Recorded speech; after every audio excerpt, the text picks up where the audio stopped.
अस्सलामुअलैकुम गाइस। तो आज हम हाज़िर हुए हैं पाइथन के इनपुट फंक्शन की मदद से। इनपुट फंक्शन क्या होता है कि आपका जब इंटरेक्शन होगा कोड के साथ, अभी तक हमारा इंटरेक्शन किस तरह, आपका नहीं, फॉर एग्जांपल यूज़र कोई भी आपका कोड रन कर रहा है तो उससे सवाल पूछे और फिर उसका आंसर ले, फिर यूज़र के आंसर के बेस पे बिहेव करे, तो वो इनपुट का एक फ़ंक्शन होता है जो इस मकसद के लिए यूज़ होता है। ठीक है, तो हम उसको स्टार्ट करते हैं।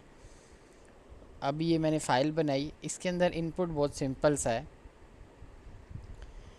इनपुट लिखेंगे और आप इसको यहाँ पे फॉर एग्ज़ाम्पल नेम की वैल्यू ली और यहाँ पे आपने इनपुट लिखा और आपने परमानेंट कर दिया नेम। अब यहाँ पे नेम हमारे पास नहीं है, लेकिन अब मैं इसको जब रन करूँगा तब देखना।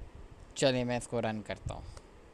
तो वो यहाँ पे रुक गया, उसने कोड नहीं चलाया, लेकिन अगर मैंने इधर लिखा हुज़ैफ़ा, अब उसने हुज़ैफ़ा प्रिंट कर दिया। अब फॉर एग्ज़ाम्पल मैं लिखता हूँ माई, इधर कॉन्केटिनेशन करेंगे, माई नेम इज़, और आगे हमने कॉमा डाल के हुज़ैफ़ा डाला, और जब मैं इसको रन करूँगा अब वो मुझसे पूछ रहा है और आगे कह रहा है माई नेम इज़ हुज़ैफ़ा। तो यहाँ पे आप इसको अगर दें व्हाट इज़ माई नेम, और अब वो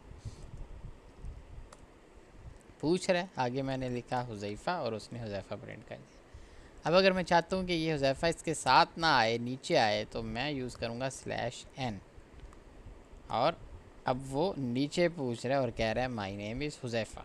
ठीक है, अब हम एक छोटा सा प्रोग्राम बनाते हैं और उसमें हम क्या करेंगे, एक बंदे से उसकी एज पूछेंगे, उसका स्कूल का नाम पूछेंगे, यूनिवर्सिटी का नेम और सारी चीज़ें। ठीक है, तो हम क्या करेंगे, सबसे पहले हम बनाएंगे name is equal to input, और इसके अंदर हम लिखेंगे योर नेम, उसके बाद हम बनाएंगे योर एज, उसके बाद हम बनाएंगे योर यूनिवर्सिटी नेम, और सॉरी ये वेरिएबल, इसको एज करूँगा, इसको लिखूँगा यूनी नेम। ठीक है, और यहाँ पे हम प्रिंट कर देंगे योर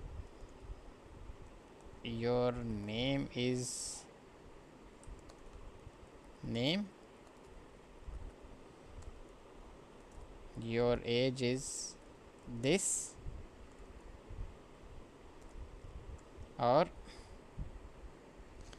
यूनी नेम सेम इस करेंगे, uni name you goes to, you go to uni name. अब मैं इस कोड को रन करूँगा, वो मुझसे कह रहा है हुज़ैफ़ा, एज है मेरी 27 साल और मेरी यूनी का नेम था कस्ट। तो वो कह रहा है कि your name is Huzaifa, your age is 27 and you go to कस्ट। ठीक है, अब हम लोग एक चेक लगाएंगे, हम ये देखना चाहते हैं कि ये जो बंदा है ये अडल्ट है कि नहीं है। तो हम क्या कर रहे हैं, if age is greater than 18, sorry 7 get is equal to, then print करो एंड यू आर अडल्ट, लेकिन ये एरर जनरेट होगा,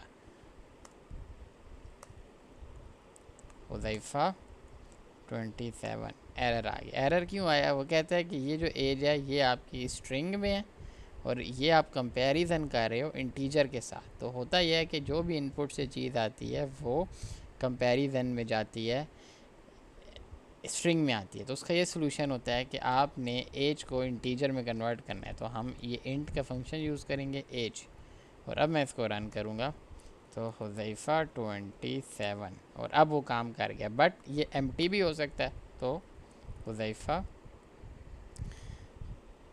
और ख़ाली इंटर किया तो एरर आ गया, क्यों, क्योंकि वो यहाँ पे इंटीजर कन्वर्ट नहीं। तो उसका ये सोल्यूशन होता है कि आप चेक लगा लो एक छोटा सा कि ये एम्प्टी तो नहीं है। तो इफ़ एज, अगर एज एग्जिस्ट करती है और यहाँ पे आप then age is equal to int करके एज कर दो। अब ये अगर ख़ाली भी है ना, लेकिन अच्छा अभी देख लो, हुज़ैफ़ा 27 और your age is 27 and you are adult, क्यों, क्योंकि एज एग्जिस्ट करती है। लेकिन अगर ख़ाली है तो ये अडल्ट की कंडीशन नहीं मैच होगी, हो सकता है एरर भी आ जाए। एरर आ गया, क्यों, क्योंकि वो यहाँ पे अगेन एम्प्टी आ रहा है। तो उसका हम एक सोल्यूशन करेंगे कि अगर एल्स में कि ये खाली नहीं है, खाली है, तो हम दोबारा उससे इनपुट पूछेंगे और input enter your age please, ठीक है। और अब वो दोबारा करेगा एज इज़ इक्वल टू और age is equal to int of age. अब ये इसे 2 बार पूछेगा, हुज़ैफ़ा एज खाली मैंने भेजा, वो कह रहा है खाली नहीं हो सकती, तो मैंने उसको 27 किया और उसने कर दिया। तो यहाँ पे अगर आप लूप लगाएं तो उससे बार बार भी एज ले सकते हैं। अब यहाँ पे एक छोटा सा मेरे पास कोड है, इस कोड में क्या हो रहा है कि सम हो रहा है, तो हमने जब इस कोड को रन किया पाइथन 16 करके, उसमें पहले नंबर उसने पूछा 4.5 और 11.3, तो ये इन दोनों ने उसका सम दे दिया। तो हमने यूज़र से अब ले रहे हैं, अब आप कस्टम नहीं चीज़ें डाल रहे। जज़ाकल्लाह।